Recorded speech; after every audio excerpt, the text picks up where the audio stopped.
In this video, we will discuss Prerequisite 2, the shared operationalization of resilience. You may recall that we discussed 7 prerequisites that are needed for the Synergistic Resilience Approach in our previous videos. The second prerequisite was the shared operationalization of resilience. Resilience is a powerful idea, but it can feel too broad or abstract. In disaster risk governance, this is a practical challenge. Different partners may all say they want to build resilience, yet mean different things. For some, resilience means the ability to resist change, withstanding the shock and keeping essential functions running, as when a hospital keeps emergency care and safe water going through a flood. For some, it means being able to adapt to the new realities the challenges creates. For example, mailing of non-communicable disease medication from hospitals during the COVID-19 lockdowns.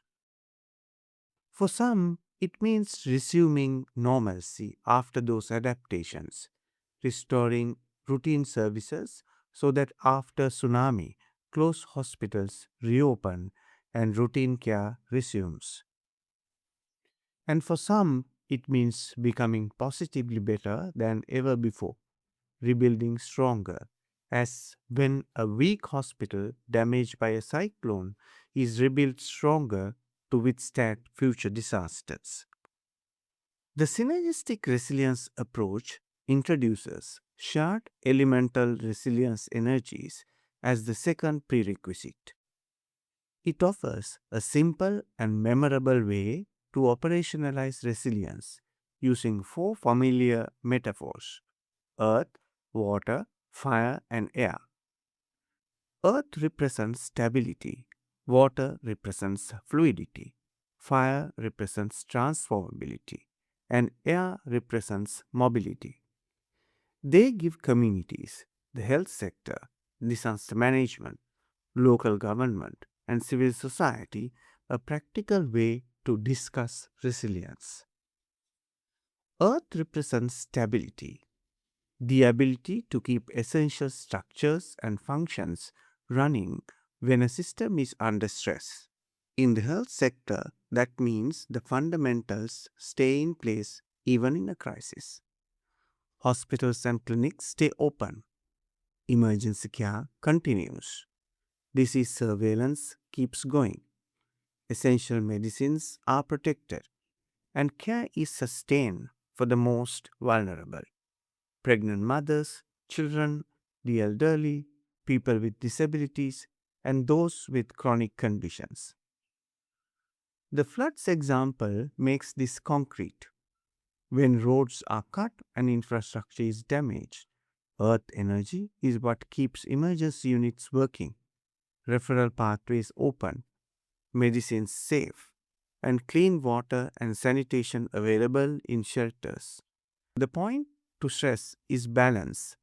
Stability should not harden into rigidity. If plans are too fixed or institutions will not adapt, they struggle when reality shifts.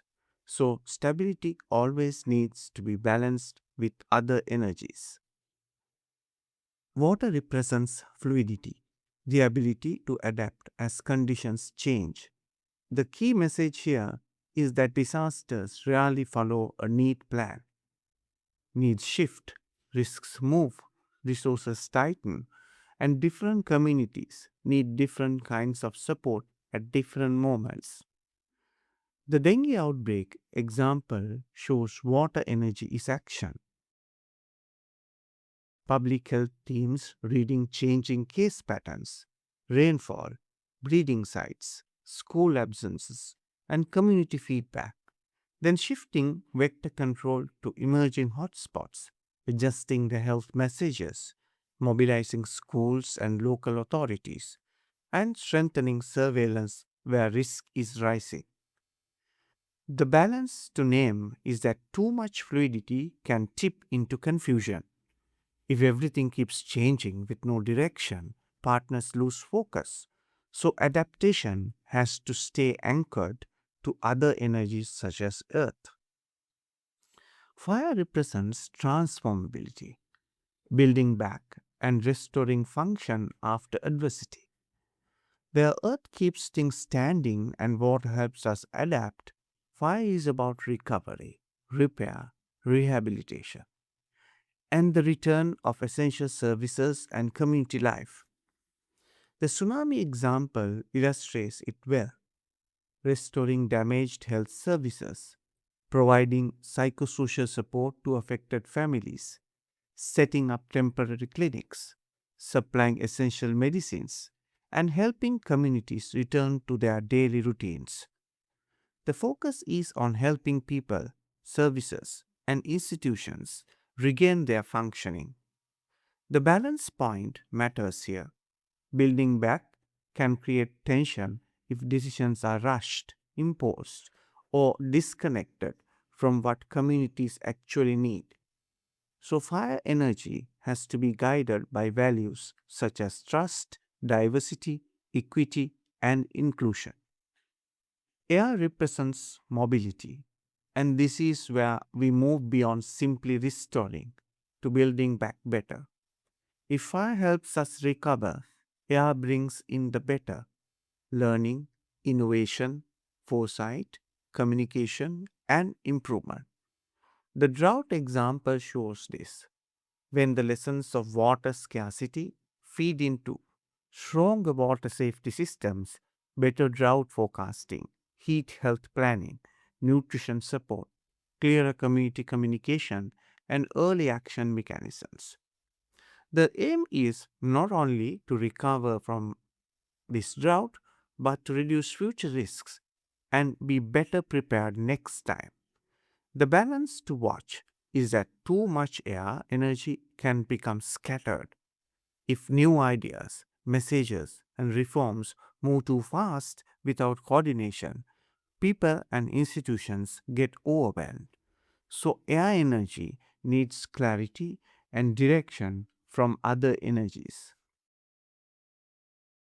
Operationalizing resilience gives partners a shared practical language.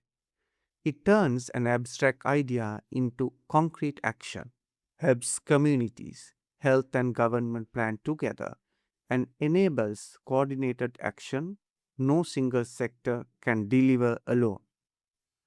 When partners share a practical language for resilience, they can plan and act together, keeping earth, water, fire, and air in balance. The Synergistic Resilience Compass brings shared operationalization of resilience as a prerequisite for adapting a synergistic resilience approach so that 1 plus 1 equals 3 outcomes can be achieved. In this video, we discussed Prerequisite 2, the shared operationalization of resilience using the four elemental energies earth, water, fire, and air. In the next video, we will turn to Prerequisite 3 Synergistic Resilience Opportunities.